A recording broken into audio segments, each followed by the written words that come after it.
ലിവർപൂളിൻ്റെ English premier ലീഗിലെ സുവർണ കാലഘട്ടം ഏതാണെന്ന് ചോദിച്ചു കഴിഞ്ഞാൽ ഞാൻ പറയും അത് മുഹമ്മദ് സാല കളിച്ച 2017 മുതൽ 2026 വരെയുള്ള സീസൺസാണ്. 1992 ഇംഗ്ലീഷ് പ്രീമിയർ ലീഗ് തുടങ്ങിയതിന് ശേഷം ഒരു ചാമ്പ്യൻസ് ലീഗ് ഉയർത്താൻ വേണ്ടിയിട്ട് സാധിച്ചിട്ടുണ്ടെങ്കിലും ഒരു പ്രീമിയർ ലീഗ് കിരീടം ഉയർത്താൻ വേണ്ടിയിട്ട് ലിവർപൂളിന് സാധിച്ചിട്ടില്ല. സല വരുന്നതിന് മുന്നേയുള്ള ഒരു 10 സീസൺസ് എടുത്ത് നോക്കിയാൽ അതിൽ ഒരു സീസൺ ഒഴികെ ബാക്കിയുള്ള എല്ലാ സീസൺസിലും പോയിൻ്റ് ടേബിളിൽ ലിവർപൂൾ 5, 6, 7 സ്ഥാനത്തൊക്കെയാണ് അവസാനിപ്പിച്ചത്. അങ്ങനെ 2017 മുഹമ്മദ് സാല ലിവർപൂളിലേക്ക് വരികയാണ്. അതൊരു ഒന്നൊന്നര വരവായിരുന്നു. ആ വന്ന സീസണിൽ തന്നെ 32 ഗോളോട് കൂടിയിട്ട് ഗോൾഡൻ ബൂട്ടും പ്ലെയർ ഓഫ് ദി ടൂർണമെൻറ്റും സാല നേടി. ആ ഒരു സീസണിൽ ലിവർപൂൾ 4ാം സ്ഥാനത്തായിരുന്നെങ്കിലും സാലയുടെ പെർഫോമൻസ് ഔട്ട്സ്റ്റാൻഡിംഗ് ആയിരുന്നു. അങ്ങനെ സലയുടെ ലിവർപൂളിലെ 2ാം സീസൺ 2018-19 ആ ഒരു സീസണിൽ ലിവർപൂളിൻ്റെ പെർഫോമൻസ് ഔട്ട്സ്റ്റാൻഡിംഗ് ആയിരുന്നു. ചാമ്പ്യൻസ് ലീഗും പ്രീമിയർ ലീഗും ഒരുമിച്ച് ഉയർത്തും എന്ന് പ്രതീക്ഷ നൽകിയ സീസൺ.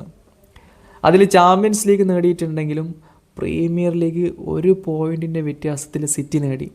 97 പോയിൻറ്റോടുകൂടി ലിവർപൂളും 98 പോയിൻറ്റോടുകൂടി സിറ്റിയും ആ ഒരു ലീഗ് അവസാനിപ്പിച്ച്.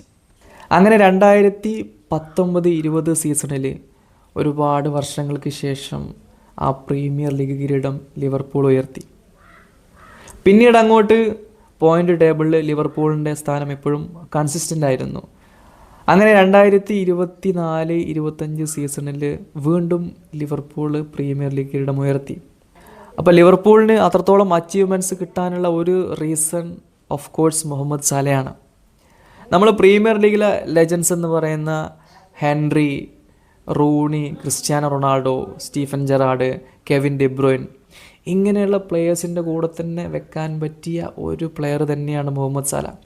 ഇവരിൽ പലരെക്കാളും ഒരു പടി മുകളിലാണ് മുഹമ്മദ് സാല അച്ചീവ്മെൻറ്റ്സിൻ്റെ കേസിൽ. 4 ഗോൾഡൻ ബൂട്ടാണ് സാല ഈ ഇംഗ്ലീഷ് പ്രീമിയർ ലീഗ് നേടിയത്. സാലക്കൊപ്പമുള്ളത് തിയറി ഹെൻറിയാണ് 4 golden boot. Then number of ഗോൾസിൻ്റെ കേസിലാണെങ്കിലും പ്ലെയർ ഓഫ് ദി ടൂർണമെൻറ്റ് അവാർഡിൻ്റെ കേസിലാണെങ്കിലും 2 player of the tournament award നേടിയ ചുരുങ്ങിയ players premier ലീഗിലുള്ളൂ.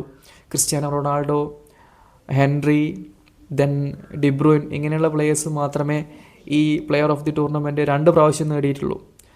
Number of goals 193 ഗോൾസാണ് പ്രീമിയർ ലീഗിൽ മുഹമ്മദ് സാല അടിച്ചു കൂട്ടിയത്. അപ്പോൾ എപ്പോഴും എക്കാലത്തും പ്രീമിയർ ലീഗിലെ ലെജൻഡായിട്ട് വാഴ്ത്തപ്പെടേണ്ട ഒരു പ്ലെയർ തന്നെയാണ് മുഹമ്മദ് സാല. അതിൽ യാതൊരു സംശയവുമില്ല.